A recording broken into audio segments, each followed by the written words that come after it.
Ora viva, boa tarde, sejam todos bem-vindos à última edição da semana do programa Manchetes do Dia. De segunda a sexta-feira, tratamos de fazer análise das principais manchetes dos jornais nacionais, levando o telespectador a viajar um pouco por todo canto do país com análise proposta.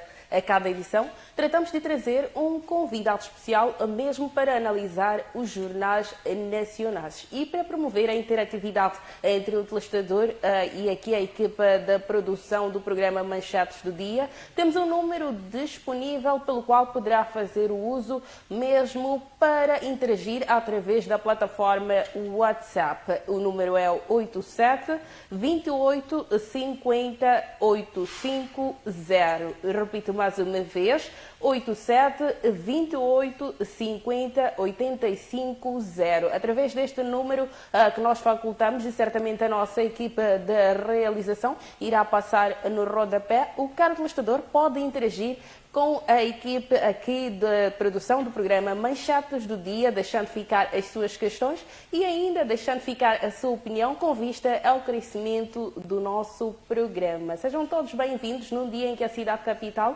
registra tempo fresco. Nós vamos dar um pontapé de saída mesmo analisando a manchete do jornal Notícias. E o convidado para esta edição é o jornalista cultural e escritor Eduardo Kive, ele que já se encontra mesmo nas instalações da MBC Televisão, a quem passo desde já a saudar e agradeço mesmo por ter aceito ao convite para fazer parte da edição de sexta-feira do programa Manchetes do Dia. Boa tarde. Olá, muito boa tarde, obrigado por estar aqui e estão de parabéns pelo trabalho que estão a fazer, a gente tem acompanhado e vamos ver o que é que vamos fazer aqui neste momento que nos é reservado. Certo, é-nos reservado mesmo um assunto que teve início na pretérita terça-feira. Desde esta data, o chefe de Estado encontra-se em Xangai, na China, e desta vez mesmo para falar do financiamento que a China tem de 50 milhões de dólares para a África. Depois na terça-feira, assim que é, o chefe de Estado ter dito que Moçambique está aberto para novos investimentos com principal enfoque no setor portuário. Desta vez vem o contra-ataque da China, que diz que tem 50 milhões de dólares para a África, dos quais 2,8 milhões de donativos para Moçambique. Vamos analisar este assunto. Sim, eu acho que é uma lufada de ar fresco. Eu vou te dizer porquê. Porque já há um tempo que a China não estava a conceder empréstimo para os países africanos e todos nós sabemos como a China foi crucial para o setor, sobretudo das infraestruturas em África. Basta vermos o que aconteceu em Angola, a reconstrução que a Angola teve depois de todas as guerras que a Angola enfrentou.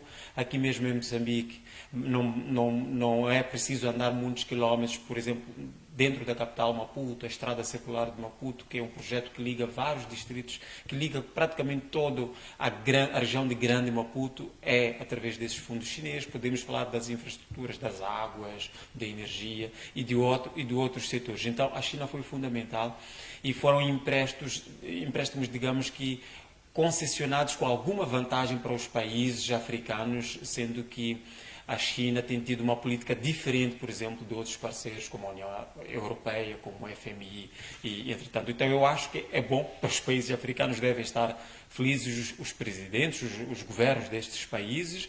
Vamos ver quais serão as contrapartidas, porque ninguém dá sem querer receber, não é? Certo. Face à recepção deste valor, deixa-me recordar que são 28 milhões de dólares norte-americanos.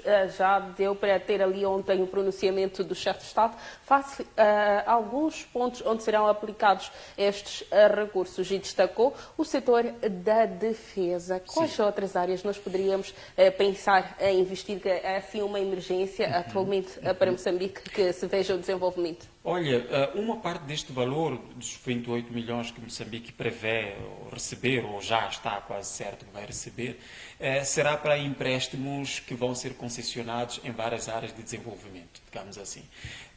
O bolo que é especificado nas notícias, que se divide do total, é a área da defesa e vamos entender porquê. Moçambique está numa situação de estar a enfrentar uma guerra que é delicada, que é complexa, que é um conteúdo, digamos que é um fenómeno novo. Não devia ser, vamos lá para, acho que serão já 7 anos ou 5 anos, agora no dia 5 de outubro, serão 7 anos no dia 5 de outubro que vamos marcar esta insurgência em Cabo Delgado. Então, é tempo suficiente para já pensarmos realmente em investimento na defesa, para aprimorar. Então, é natural que haja isto. E depois, um parceiro como a China, que procura interferir muito pouco, digamos que nas políticas que os países adotam, os países africanos, por isso que gostam, digamos assim, do dinheiro chinês, porque não há toda uma componente da avaliação dos processos que, por exemplo, a FMI remete aos países, dos ajustes das ordens para fazer cortes. Por exemplo, aqui está a acontecer isso com o setor público, tem que haver cortes, tem que haver emagrecimento, tem que se ajustar. O Tsu, nós vimos tudo isto. Então, o fundo chinês, o dinheiro chinês, digamos que assim, é um bocadinho mais aberto para que os governos realmente coloquem em prática aquilo que acham que é prioridade para os seus países e supostamente as contrapartidas não são tão pesadas como seriam as outras. Então, o setor da defesa é um investimento natural, é um investimento que já, acho eu, não é, se calhar já vem sendo tardio, porque nós sempre pensamos no conceito de paz, e é bom pensar isso, mas as Forças Armadas de Defesa têm que estar preparadas para qualquer situação, até para intervir em situações regionais. Moçambique não está isolado, e a situação de Cabo Delgado comprovou que estarmos ligados na região e com outros países é estratégico. Tivemos as forças da SAMIM, por exemplo, da SADC. Moçambique, tendo um exército forte, não é só bom para Moçambique, é bom para a região, no sentido de que Moçambique poderá comparticipar da melhor forma possível nas missões que hajam regionalmente ou a nível do continente. A proposta do programa Manchetes do Dia é mesmo analisar todos os assuntos que marcam a atualidade nacional e ainda nos leva a viajar por campo internacional. Há dias foi noticiado que Moçambique poderá cooperar com a Indonésia, mesmo para que possam ser criadas medidas de criação de vacinas. Moçambique poderá produzir nos próximos tempos vacina. E face a este escrutínio, continuamos lá, e a cadeia de valor mineira atrai empresas na Indonésia. Certamente esta foi uma das conversações mantidas durante esta visita realizada pelo delegado de Moçambique à Indonésia. Vamos analisar. Sim, isto é curioso, porque Indonésia e muitos outros países na zona do Índico, temos muitos países na zona do Índico. O Oceano Índico é muito pouco falado estrategicamente, mas é extremamente importante. Não é à toa que os portugueses ficaram aqui, foram entrando para Moçambique a tentar chegar para as Índias à procura do ouro daquela altura, que era a seda e outras especiarias. Então, eu acho que é uma cooperação estratégica e extremamente importante. Será interessante até acompanharmos isto, não só para o campo, por exemplo, da saúde, mas para esses outros setores, como da indústria mineira, dividimos o mesmo oceano, mas o campo, por exemplo, da saúde é interessante porque provavelmente os problemas de saúde que a Índia sim, mas a Indonésia, no caso concreto, enfrenta, provavelmente sejam os mesmos que nós estamos a sofrer, porque dividimos mais ou menos a mesma ação climática. Por exemplo, é outra área de cooperação, se calhar seria interessante e provavelmente vai se abranger, vai se estender, porque temos a mesma região, temos o mesmo oceano e se calhar estamos mais próximos estrategicamente, em termos geográficos, e pode ser interessante acompanhar esta cooperação e o que podemos fazer agora é realmente acompanhar. E este tipo de parceria em que muitas vezes não inclui injetar dinheiro, inclui parceria de recursos. Porque fala-se pouco, nós quando falamos de parceria destacamos milhões, como aconteceu, por exemplo, agora com a China, é necessário, mas também há parcerias de recursos. Há países que estão extremamente avançados a nível de investimento no setor farmacêutico, no setor de saúde, e Moçambique precisa de chegar aí. A saúde é um problema sério em Moçambique e estas cooperações serão importantes. As minas, os recursos mineiros ainda estão aí e é um problema que, por exemplo, durante a campanha também a gente assiste, que é um campo de batalha político também a questão dos recursos minerais. Vamos ver que propostas concretas podem ser oferecidas, mas imagino, sobretudo, ao nível de competências técnicas para que haja moçambicanos a saberem lidar com estas matérias e possamos, por que não, fazer com que os recursos minerais signifiquem realmente a riqueza que é tão cantada, mas ninguém sente na prática e no dia a dia. Certo. Depois de avaliarmos aqui, analisarmos assim que é o assunto que está ligado à economia, a manchete do Jornal Notícias leva-nos a dar um salto ao campo desportivo, mesmo porque nós hoje, daqui a algumas horas, poderemos ser testados a pulsação, né? No Moçambique estreia-se esta noite frente ao Mali para a qualificação ao CAN 2025 a realizar-se em Marrocos. Vamos analisar isto. Não será um jogo fácil, não é? Mali, Senegal, Argélia e outros são seleções que estão habituadas a estarem neste campo grande de batalha. É inconcebível, quase que ninguém cogita que o Mali não estará numa CAN, ninguém cogita que o Mali não estará num Mundial de Futebol, por exemplo. Então, são países que tradicionalmente têm presença nesses campeonatos. E isto conta na hora de jogo, na hora da moral dos próprios atletas, da energia extra, que é sempre necessário nestes casos. Há momentos que são definidos por inspiração, mas há momentos que são de treino, como nos ocorre. Já sabemos, por exemplo, que a grande questão que pairava da seleção, a questão da liderança entre a Federação Moçambicana de Futebol e o nosso treinador, que é o Chiquinho Conde, que foi anunciado há pouco, que se mantém, poderá ser um fator muito importante para nós, porque quer dizer que não há mudanças estruturais profundas dentro daquilo que é a equipe técnica, dentro daquilo que é o plantel. Isso é uma vantagem para nós, significa que os jogadores não estarão a lidar com uma situação nova. A única coisa que nós queremos, como moçambicanos, obviamente, é que Mali saia sofrida, ferida e que nós possamos vencer e garantir as alegrias que tanto precisamos neste país. Mas eu quero acreditar que lá mais para diante nós poderemos dar continuidade a este assunto que está ligado ao desporto, mesmo para falar da condição física do nosso principal, da nossa figura principal, que também certamente há de estar em campo, ou por situação, motivos adversos, talvez não se faça presente, mas para dar continuidade lá mais a fundo no desenvolvimento do assunto desportivo. Esgotamos em análise a manchete do Jornal Notícias. Deixa-me dizer ao caro telespectador que este jornal está disponível na banca em formato físico, como também em formato digital, e poderá dar continuidade à leitura. Passamos a analisar Canal de Mos. Uma mentira dita por lábios reais não se torna uma verdade. Vamos analisar esta parábola que é por aqui nos propostas, mesmo nesta edição de sexta-feira do programa Manchetes do Dia. Olha, a verdade é que o canal MOS, portanto, este é um editorial, portanto, significa, é a opinião da redação do canal MOS em relação à situação que o país vive, em relação às figuras que estão envolvidas, por exemplo, a situação que está estranha, que se viveu nesta semana em Nampula, que nos coloca todos um bocadinho atônitos, sem perceber o que é que aconteceu, quando um agente das alfândegas é detido, não se sabe muito bem, supostamente por ordens superiores. É uma linguagem que não é nova, de ordens superiores, que muitas vezes não se sabe muito bem se são realmente ordens superiores ou então é a proatividade de quem está no terreno e que quer agir. É uma situação difícil, podemos olhar de várias formas, mas eu poderia dizer que não poderia haver, digamos que, a melhor circunstância para nós, porque o jornalismo fez o seu trabalho, é a prova de que o jornalismo, um jornalismo forte numa sociedade, é extremamente importante, porque a imprensa está a falar deste assunto.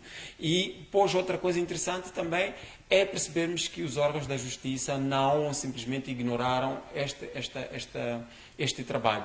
Há um trabalho muito grande que a Procuradoria-Geral da República está a fazer contra o combate ao branqueamento de capitais. Certamente que isto não agradará a todos, porque não é o vendedor ambulante nas ruas da Baixa da cidade que está envolvido em grandes esquemas de branqueamento, é gente realmente que tem algum poder e isto não poderá satisfazer a todos. Eu acho que o máximo que podemos fazer é realmente aguardar o que é que vai se dizer pela Procuradoria-Geral da República e Sabemos nós, o canal Moço não deixará este caso assim em silêncio, é a característica do jornal e vamos ver o que é que nos pode trazer nas próximas edições. Ainda uma proposta do jornal Canal MOS, Tribunal Supremo aprova guião para os tribunais judiciais de distrito julgarem contenciosos eleitorais. Vamos analisar isto. Outro assunto que é um bocadinho complicado e um bocadinho, digamos que, é assim, uma vez o Eduardo Namburete dizia numa palestra que nós temos a mania de querer discutir assuntos quando já estamos à tangente, quer dizer, mexe sempre a lei eleitoral quando está-se para fazer eleições, quando está-se a 6 meses, a 8 meses. Temos 5 anos de legislatura, ninguém pensa na lei eleitoral. Todo mundo pensa na lei eleitoral quando há de haver eleições.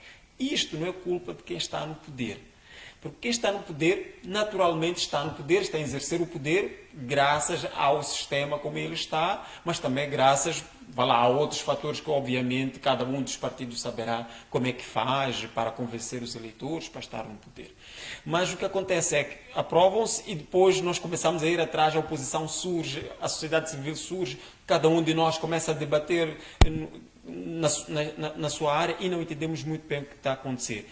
O que acontece é que os tribunais judiciários aparentemente não terão grandes poderes ou grande protagonismo como tiveram nas últimas eleições, que entretanto foi anulado pelo Conselho Constitucional. Quer-me parecer que estas mudanças que houve na lei eleitoral veio para clarificar, para tirar algumas zonas de penumbra, sobretudo a questão da recontagem, que já não estará nos tribunais judiciários. Então, a aprovação de um guião, eu acho que é o que nos salvará, nos dará alguma luz e eu acho que todo cidadão devia também ler este guião para perceber, sobretudo os partidos que estão interessados nesta situação, para perceber realmente qual será o papel dos tribunais distritais, porque aparentemente, e o que se fala à boca grande, é que não terá um grande papel como se esperava, como por exemplo, ter que dirimir situações pontuais que acontecem no local, desvios de votos, enchimento de urnas, supostas enchimentos de urnas, ou resultados que são contestados.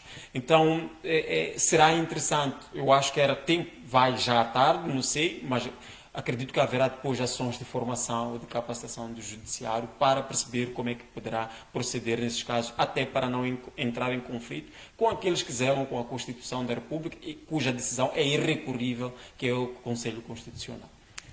Vamos usar deste assunto, que é uma proposta do jornal Canal de Moço, para fazer a ponte para uma situação que se viveu na passada quarta-feira na província da Zambésia. Todos os candidatos presidenciais escalaram assim aqui aquela província. Vamos analisar como é que foi o comportamento dos eleitores e ainda dos candidatos. E eu acho que todos, uma das coisas que está a acontecer até aqui nesta campanha que eu acho que é bom para todos nós, sobretudo para os eleitores, que poderão ter um espaço fora de outros campos que não interessam, como a violência, a agressão. Então, até agora, ainda não temos observado grandes casos, ou casos que sejam midiáticos da violência, que tem a ver com intolerância, outro tipo de coisa políticas.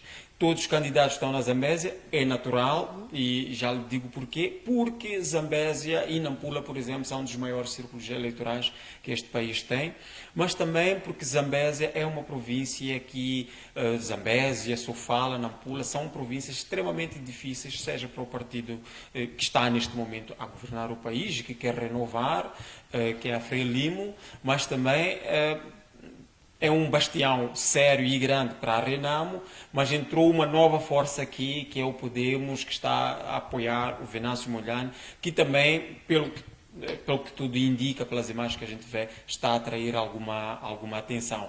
Mas também quer-me parecer que a Zambésia, esta é a primeira ronda que está a ser feita, não servirá naturalmente para começarmos a medir o impacto do trabalho que está a ser feito, mas sobretudo servirá para que os candidatos digam que vocês são a prioridade, porque sabem que as eleições provavelmente vão se decidir na Zambésia, vão se decidir em Nampula, vão se decidir, por exemplo, sobretudo Nampula e Zambésia. Então, é um sinal de que vocês são a prioridade, vocês têm importância, temos que começar a inverter a pirâmide do país, o peso que há entre as extremidades, sobretudo está-se a olhar para Maputo, como uma zona, digamos que privilegiada, organizada e todo, por exemplo, basta ver o que norteou as eleições para o candidato do Partido Frelimo para percebermos como isso são pequenos detalhes importantes.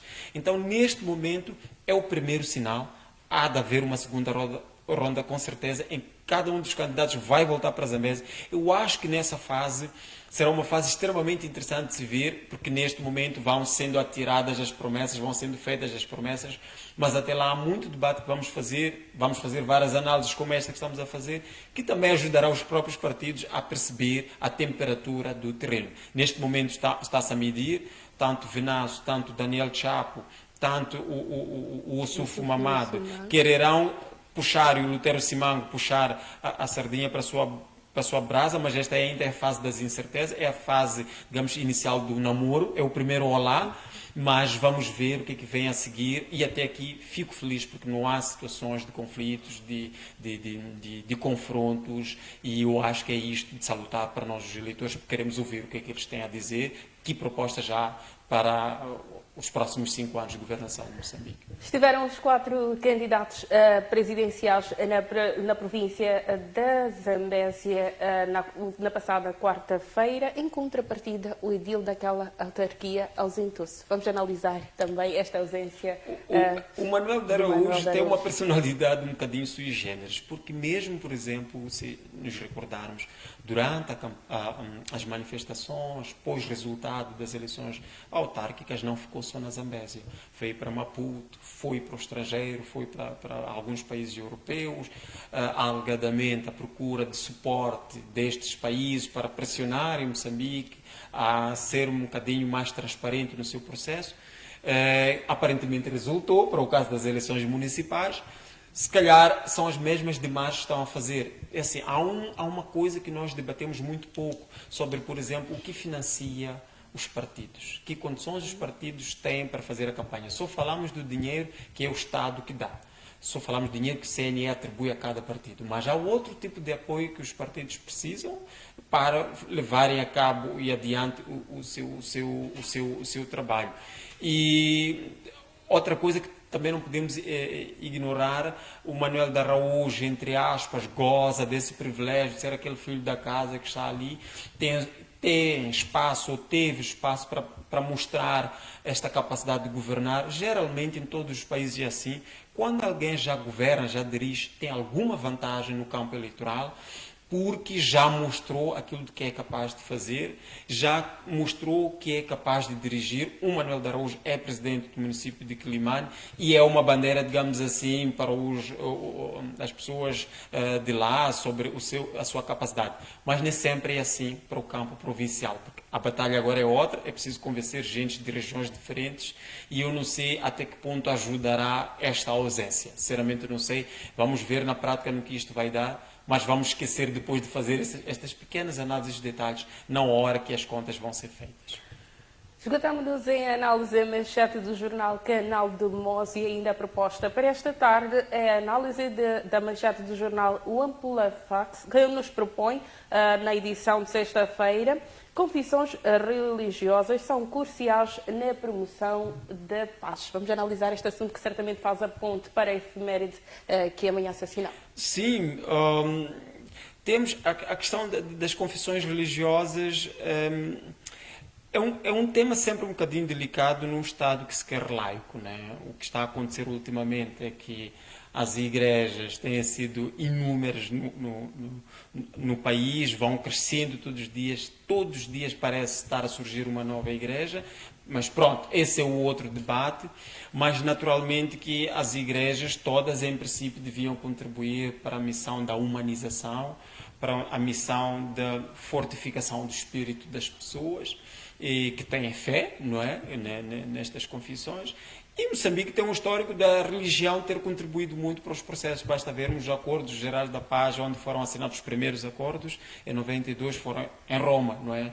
E foram mediadas pela comunidade Santo Egídio, que é uma instituição, uma organização ligada à Igreja Católica. Então, a religião sempre fez parte, por exemplo, nas últimas conversações, quando o presidente Guebuza estava no poder, aquela comissão que sempre reunia no centro de conferências Joaquim Chissano e dificilmente chegava a consensos, até o acordo que assinou com o Lhakama, As confissões religiosas também estiveram lá, mais aberto ainda, não só a Igreja Católica, mas também, por exemplo, a comunidade muçulmana que estava lá envolvida nestes processos. Então, sim, o mínimo que se pode esperar é que uma sociedade em que há uma proliferação de instituições religiosas ou de congregações, pelo menos seja uma sociedade pacífica, solidária, uma sociedade um bocadinho mais honesta, mais transparente e que sim, lembrarmos isto quando vamos celebrar o dia da vitória, que é o 7 de setembro. Eu acho que a maior vitória era que realmente todos remássemos para o mesmo destino, que é, por exemplo, a pacificação de Cabo Delgado, e uma pacificação que temos que alimentar todos os dias, cada um de nós, nos pequenos, desde os pequenos conflitos até os grandes. Quando as pessoas estão bem espiritualmente, diz-se, estarão bem também fisicamente e a sociedade estará bem. Certo, vamos analisar um assunto que levou Moçambique a estágios internacionais. Tivemos um assento no Conselho de Segurança, mesmo por ser promotores da paz. Acredita que tenha uma influência religiosa para este assunto? Eu não acho que haja uma influência religiosa, até porque este campo é um bocadinho outro, é um campo da diplomacia, é um campo mais do lobby político, digamos assim. Não se entenda lobby como a forma como ultimamente se entende disto, não é isto, mas o lobby é importante na política, a diplomacia também é extremamente importante. Obviamente que os passos todos que Moçambique foi dando, o seu histórico entre conflitos, entre tensões, os esforços sempre para ir para a via da paz, digamos que assim, sem minimizando os danos da violência, é sempre importante.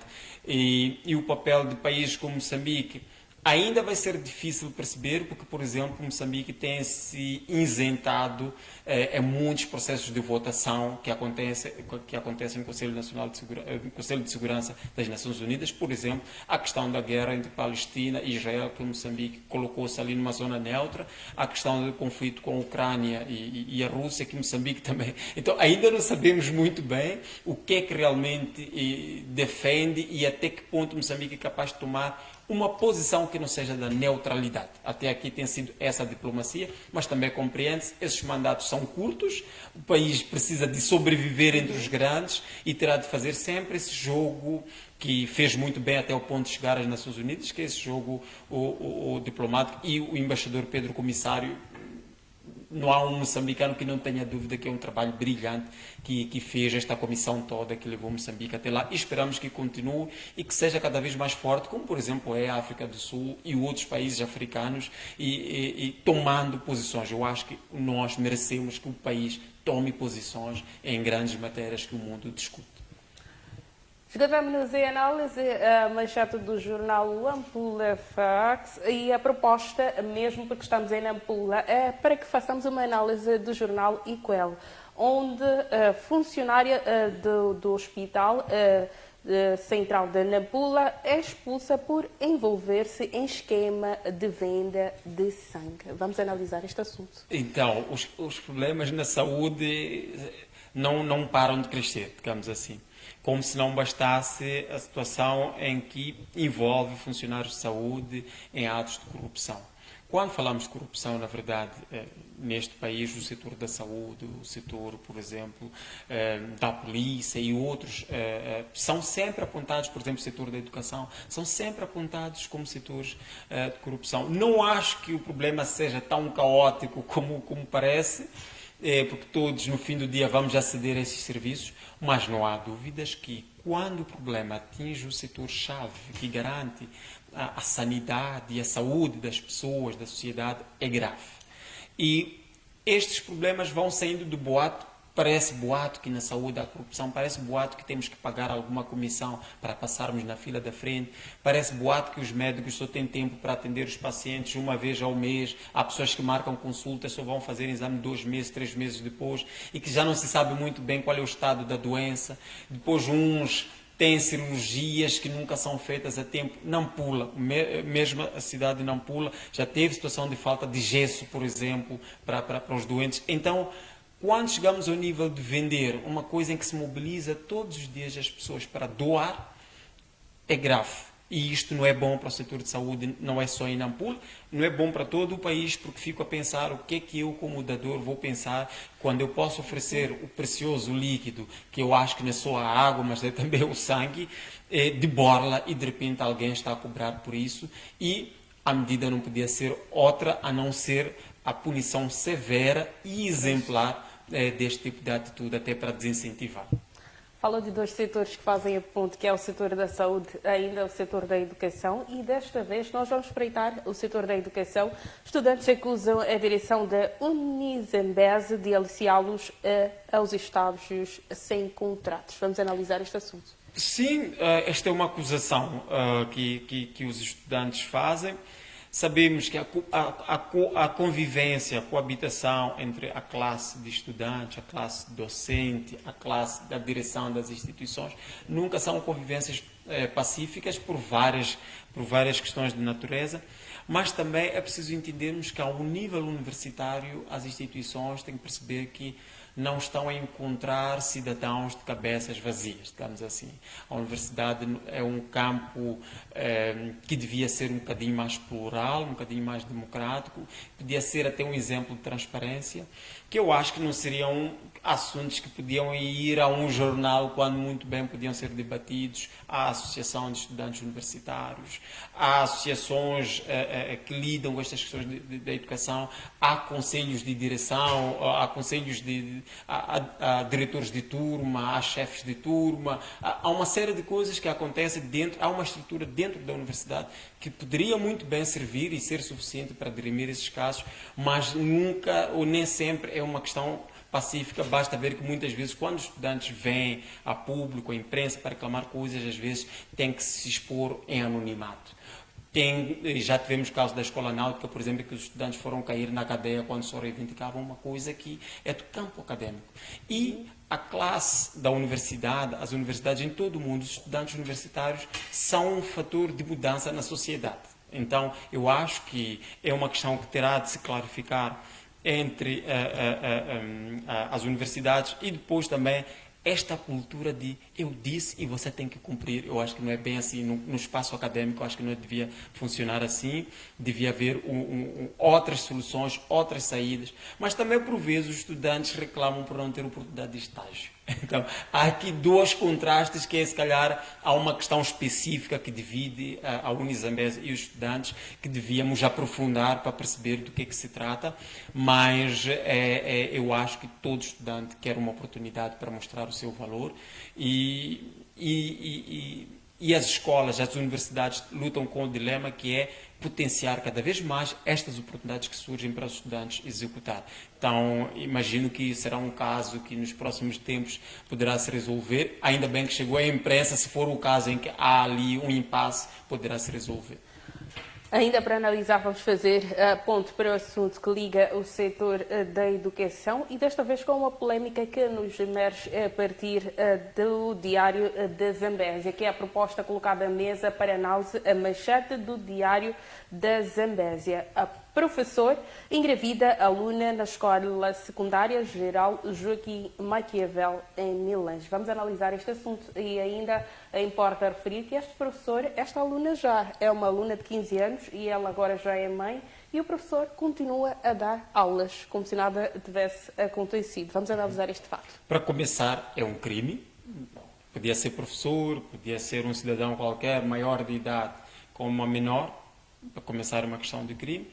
Mas nem sempre o Fórum Jurídico vai resolver algumas questões que têm a ver com as culturas, com os lugares onde exercemos. Por que eu acho que isto é extremamente grave? É realmente por ser uma figura que é extremamente respeitada, ou devia ser respeitada nas comunidades, um professor a gente costuma dizer que é um segundo pai, não é? Depois dos nossos pais em casa, dos nossos padrinhos, seja quem for, nossos tios, a pessoa que mais damos ouvido, a pessoa que mais tempo, na verdade, passa com as crianças é o professor e devia ter uma outra postura. E deixa-me te dizer que isto não é um caso isolado que está a acontecer, é a impunidade e a ausência de exposição de que realmente houve punição por este tipo de ato, eu acho que também é um estímulo para que continuemos a ter este tipo de situação. Não basta justificarmos com questões culturais este tipo de ação, até porque as sociedades evoluem, as sociedades querem sempre ir para o melhor. Já por si, a educação da rapariga ainda é um desafio no país, porque ainda continua-se a pensar que as mulheres, as raparigas, deviam estar num lugar e não no outro. E a escola devia ser essa base em que muda este dilema da rapariga. Como se não bastasse. Muitas vezes nós já vimos isso no nosso sistema de ensino, aqui mesmo também acontece, quando as miúdas, as raparigas ficam grávidas, às vezes têm que ir para o curso noturno, porque não pode ficar de dia, e o professor continua a ter o seu salário, continua a usufruir dos benefícios. É crime, devia-se punir. Mais criminoso ainda é quem deixa que este indivíduo e outros que fazem este tipo cometem este tipo de crime continuem a exercer as suas funções. Eu acho que tenho certeza que não devia acontecer assim. E é uma história que eu acho que também os nossos órgãos de informação depois também têm que ter esta cultura de pegar nos assuntos, ampliar, dar voz, dar eco, e sempre na perspectiva de não criar danos ainda maiores para quem é uma vítima, porque esta menor, não é por acaso que há leis e há estudos científicos que comprovam que esta menor, ou as pessoas numa certa idade não estão preparadas para um certo tipo de passo, e há campanhas, há investimento que se faz para evitar isto, mas há um investimento ainda maior, que é de desincentivar através das leis, através da punição, este tipo de ação.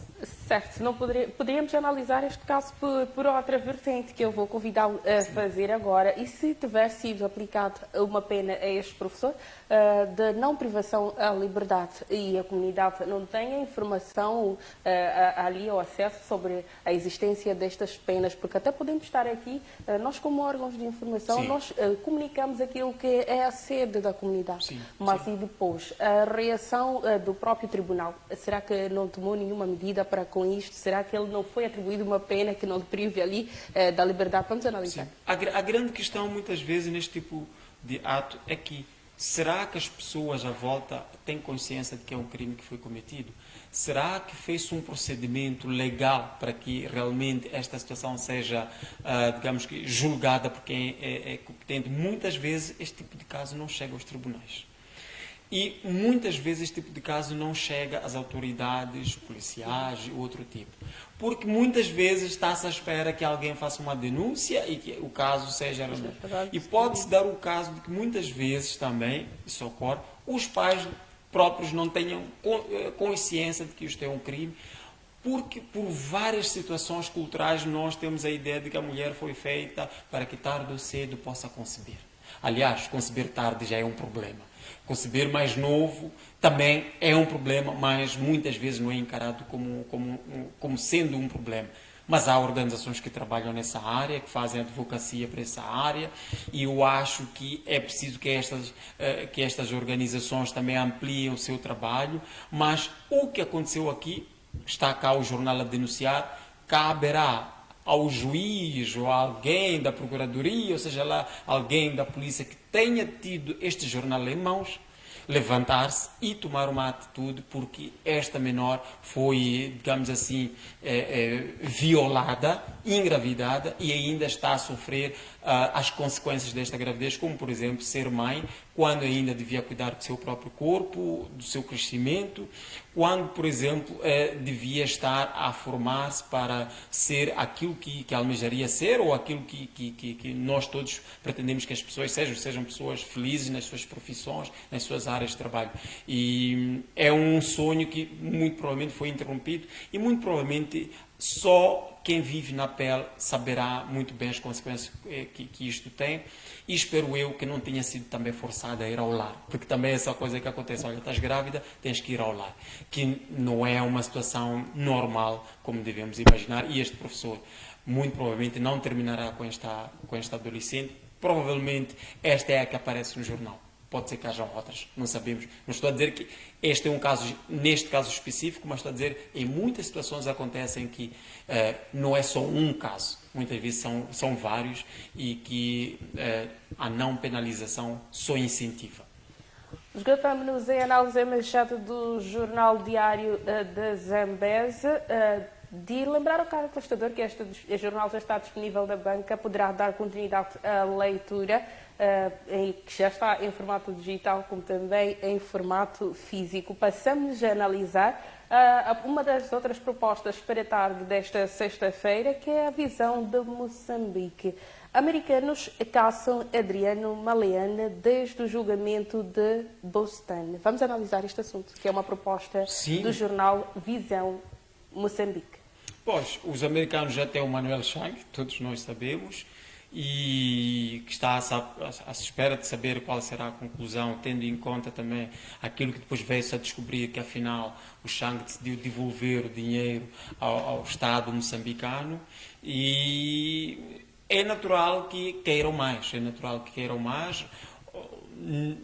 não é um crime como este, uma ação como esta, não é só um indivíduo, naturalmente, que terá sido envolvido nisto.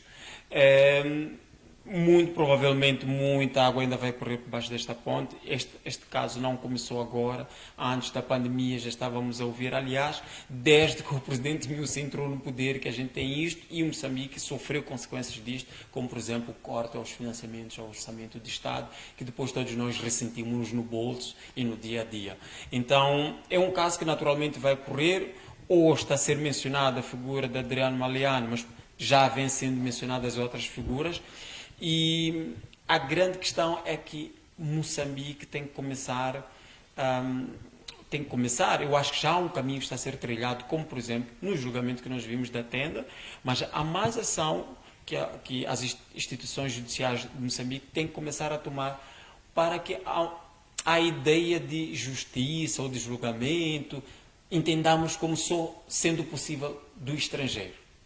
Não sei se entendes isto que eu quero dizer. O que eu quero dizer é que se as instituições judiciais moçambicanas, acho eu, estivessem a fazer realmente um acompanhamento rigoroso deste caso, evitávamos uma situação humilhante de termos que ver os nossos a serem desejados no estrangeiro por piores razões. Eu acho que é isso que tem que acontecer, e eu acho que nenhum moçambicano devia estar feliz por qualquer um dos nossos cidadãos ter que partir deste país para ser aprisionado, para ser julgado, sendo que, tendo cometido crime, já havendo prova, não há nada que possamos evitar. Os americanos estão no seu direito, naturalmente que não estão a fazer isto, ferindo o direito às questões que lá existem. Uma opinião como realmente alguém que entende muito pouco das questões jurídicas, já acompanho, como muitos moçambicanos estão a acompanhar, é que realmente há ainda muita coisa que vai se revelar aqui.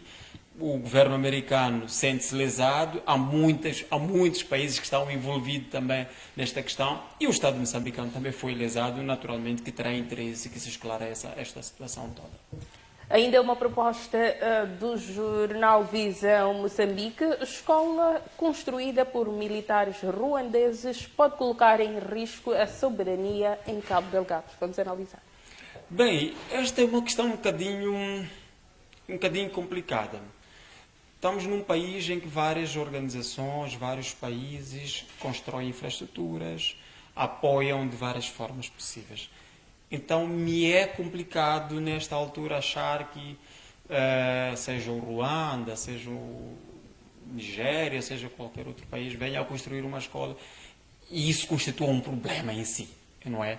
Porque é um país que está assim, não é? Basta ver no setor das artes, por exemplo, que os grandes centros culturais é Moçambique e mais algum país, então agora é uma escola que Ruanda construiu e depois este nome de Escola Ruandesa, como se realmente fosse a República de Ruanda ali instalado em Cabo Delgado. Eu não tenho diríamos que não tenho muitos elementos para estar a opinar sobre isto, mas a minha opinião do senso comum é que estamos numa situação em que precisamos de ajuda. Isso está claro, seja o setor da educação, seja o setor delicado da defesa que está a acontecer em Cabo Delgado, e os ruandeses estão lá, continuam, muitas forças já não estão e eles estão lá. O país precisa de ajuda. Agora, não saberia dizer quem deve ajudar e quem não deve, queremos escolher quem vem, quem não vem. Entendo muito pouco sobre essas matérias, mas eu acho que se a escola pode beneficiar mais alguns cidadãos nossos, e, quiçá, formar com qualidade, porque é esse o nosso maior dilema. O que realmente mina a nossa soberania é a má qualidade na educação. Esse é o problema da nossa soberania. Basta vermos que os manuais escolares só agora é que chegaram para os alunos. Esse é um problema de soberania. E chegando, tem erros em que não sabem onde Moçambique está localizado. Então, um cidadão é moçambicano e não sabe onde é que está localizado Moçambique. Esse é um problema de soberania. Então, é uma questão que é delicada. Há vozes realmente posicionadas contra esta tendência de presença do Ruanda em Moçambique, mas também há vozes que se apresentam a favor. Eu diria que sou do campo em que, quando se trata da educação, que eu acho que é um setor que pode salvar este país, que pode nos trazer a esperança que este país tem.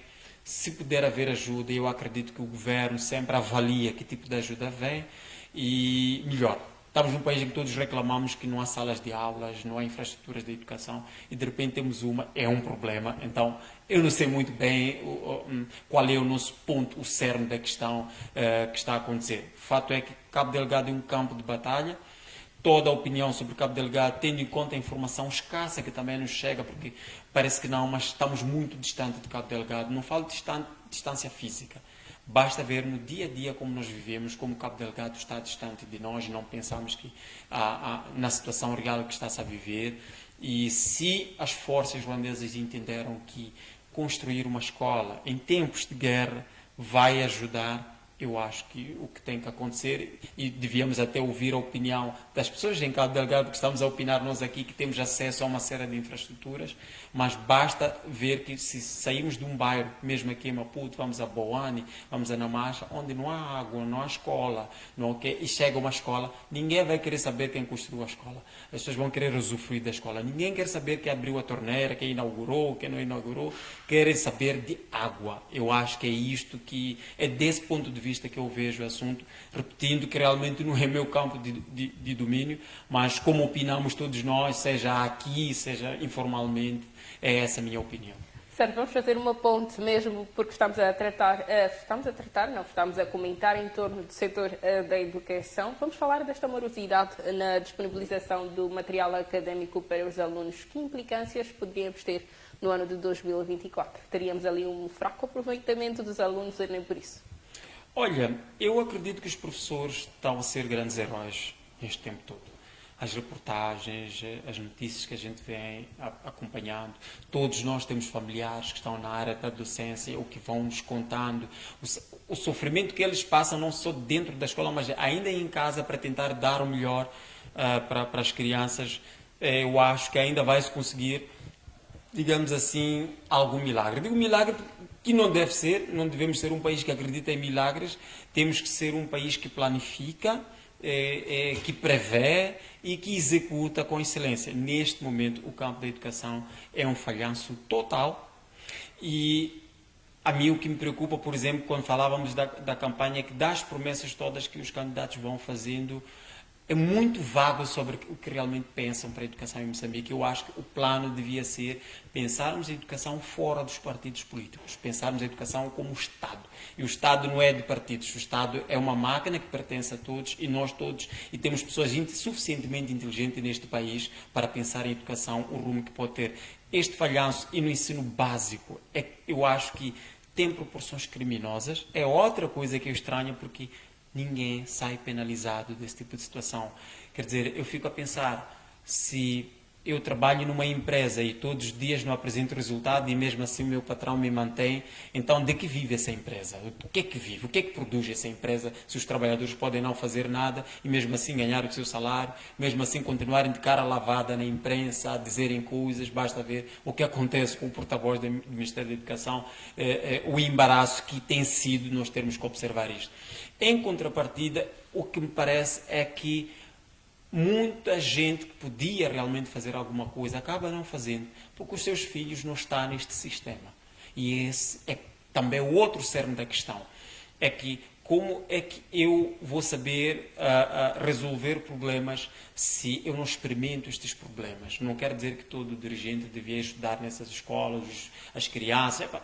todo mundo, num país livre, nós queremos independência, queremos liberdade para escolher, para tomar opções. O empresariado do setor da educação também quer lucrar, quer fazer dinheiro com isto, é justo, é um negócio como qualquer outro, mas tinha que ser sob condição de que a educação pública, que é uma obrigação do Estado, tinha de ter também qualidade e nunca ao atraso, nem que as instituições privadas tivessem que contribuir para o ensino público. Não só de política, economia e ainda a educação é constituído o ser humano, também temos espaço dedicado ali para algumas distrações. E a distração de hoje vai ser para os moçambicanos o teste, a pulsação mesmo no jogo a realizar-se em Bamako, frente ao Mali. Os Mambas vão poder mostrar o que valem para a corrida ao CAN 2025 a realizar-se em Marrocos. Vamos analisar esta situação mesmo com a preocupação do treinador Chiquinho Conte com o estado físico do Domingues. Sim, o Domingues é o nosso Messi, é o nosso Cristiano Ronaldo, todas essas seleções da Argentina, de Portugal, quando uma dessas estrelas não está, há um abalo não só no campo tático, mas há também um abalo no campo psicológico, no campo da moral, porque grandes jogadores não servem só em campo, servem também por fora, como também para o nosso próprio estado de espírito, porque estamos todos realmente preocupados com esta situação, preocupados ainda pelo fato do treinador dizer que está preocupado com o Domingues. Então, não será algo,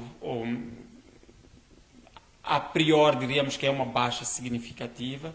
Vamos já em desvantagem para o jogo, sobretudo no campo da moral, porque eu acredito que cada jogador que foi chamado para a seleção está em condições de, na sua posição, fazer o seu melhor.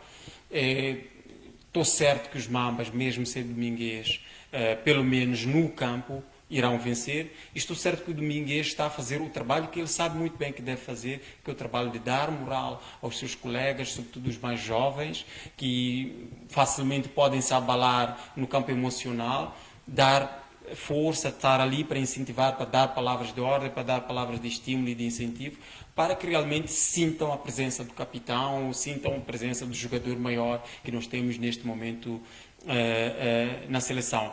Porque não, às vezes as crises podem ser revertidas em oportunidades. Por exemplo, a ausência de Domingues no 11 inicial é uma oportunidade para outro jogador e esse jogador terá a grande responsabilidade de fazer o melhor, ou se não, igual, pelo menos a Domingues, sendo que as duas coisas são quase improváveis. O que nós vamos esperar é que seja um jogo inspirado, de todo o coletivo, que jogue inspirado e a pensar que são 30 milhões que estarão em campo a jogar pela vitória.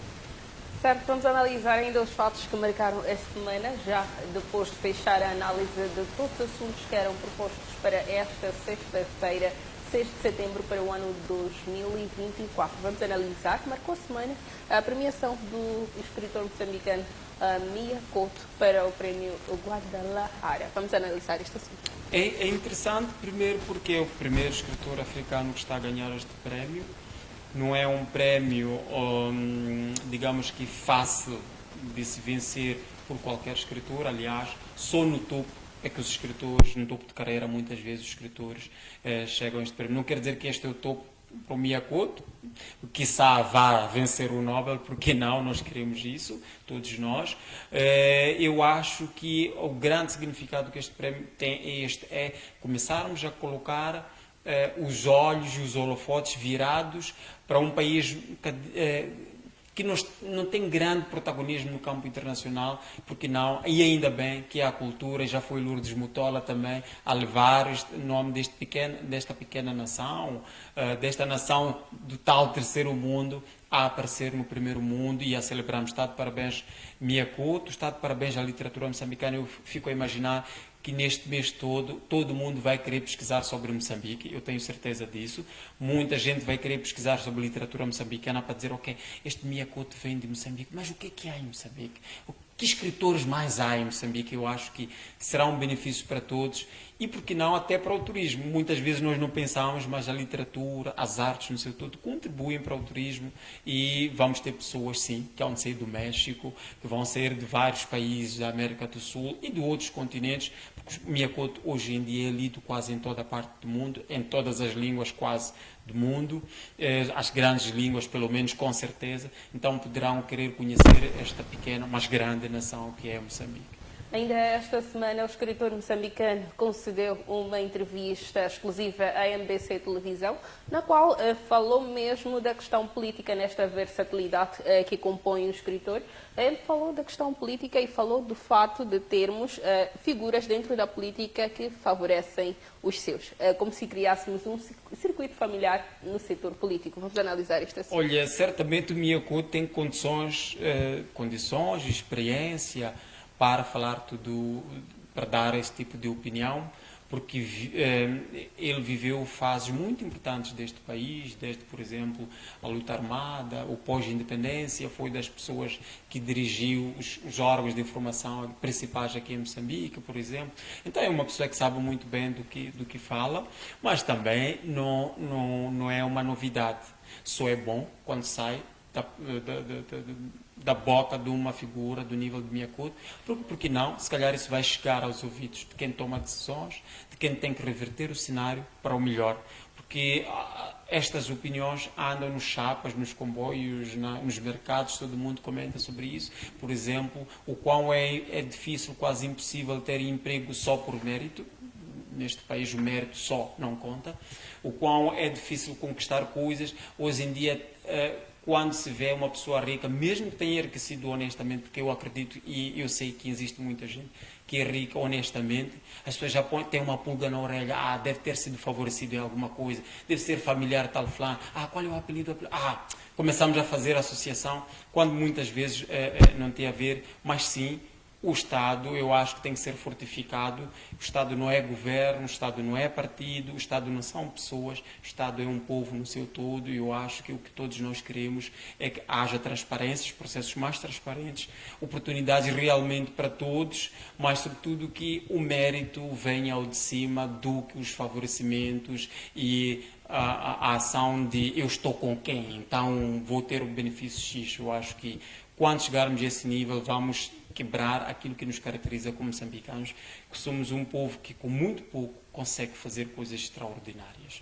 Ainda esta semana o chefe de Estado teve uma viagem e realizou uma viagem para a China e teve a oportunidade de ter ali um encontro com a comunidade moçambicana residente na China, que a mesma mostrou-se satisfeita com esta demonstra-se satisfeita com o tratamento que tem estado a receber da China. Vamos analisar este assunto. Olha, na verdade as diásporas, sejam moçambicanos, mas africanos e todos, têm uma grande responsabilidade. Muitas vezes, sobretudo quando se está na fase de estudante, não se tem consciência disso. Vou-te dar um exemplo. O presidente Chissano, Marcelino dos Santos e outros, o Oscar Monteiro e outros, fizeram parte de uma rede da Casa dos Estudantes do Império, estudaram no estrangeiro, em plena época da luta armada. Eduardo Mondlane esteve nas Nações Unidas. Todos estes foram, de certa forma, embaixadores de Moçambique, fizeram vários lobbies, várias frentes para que este país realmente fosse melhor naquilo que fosse possível. Então, todos nós, quando estamos fora deste continente, fora deste país, somos embaixadores, mesmo que não empossados, mesmo que sem aqueles protocolos de Estados deste país. E temos que parar desta ideia de autodegradação. Nós temos sempre, e eu entendo isto, eu sei porque eu já estive no estrangeiro por um tempo, eu sei qual é o processo de pensamento que nós temos, mas se pensarmos que temos que ser melhores onde quer que estejamos e que sempre que tivermos oportunidade de falar do nosso país, possamos pensar no nosso país como realmente um diamante, um objeto que pode ainda ser talhado, uma escultura. Um artista nunca vê uma obra de arte como acabada. Quando eu sou autor de um livro, eu nunca acho que o meu livro está acabado. Quando eu sou cidadão moçambicano, nunca acho que o meu país está num processo acabado. Não, nós podemos sempre mexer coisas, mas que sejamos realmente esses embaixadores, pessoas que realmente possam atrair pessoas de boa índole para Moçambique, mas também possamos atrair mais energias, mais apoios para mais jovens moçambicanos para o estrangeiro que tenham mais voltas, porque a indisciplina, o mau nome que possamos dar do país só retrai aquilo que podemos ter oportunidade. Não gostaria eu, como estudante, em qualquer parte do mundo, ter beneficiado de uma oportunidade e ser o último. tem que vir mais. Tem que vir mais gente, tem que vir o meu filho, tem que vir outros cidadãos deste país que realmente merecem estar nesse campo. Estivemos a analisar um dos pontos da agenda de visita do chefe de Estado mesmo a Xangai, na China. Momentos finais do nosso programa, agradecer mesmo por ter acedido ao convite. Considerações finais, mesmo para fechar. Muito obrigado, eu quero agradecer pelo convite e eu, sendo escritor, não podia deixar de sugerir um livro, que é este. Esta é uma coletânea de vários autores moçambicanos e também africanos, que nós lemos pouco, e estão traduzidos todos para a língua portuguesa. Uma coletânea feita pela Virgília Ferrão, a escritora Virgília Ferrão, que é Espíritos Quânticos, que são 15 autores do outro mundo que aceitaram entrar na nave, que é da literatura da ficção especulativa, ficção científica também, e a literatura de fantástico. Então, esta seria a minha sugestão de leitura, porque ler pode nos ajudar a pensar de uma forma diferente. Fica o nosso muito obrigado para o caro telespectador que esteve ligado durante esta 1 hora ao programa Manchetes do Dia. A promessa é voltar segunda-feira, pontualmente às 12h30. Até lá, continue com a nossa restante programação. Tchau, tchau.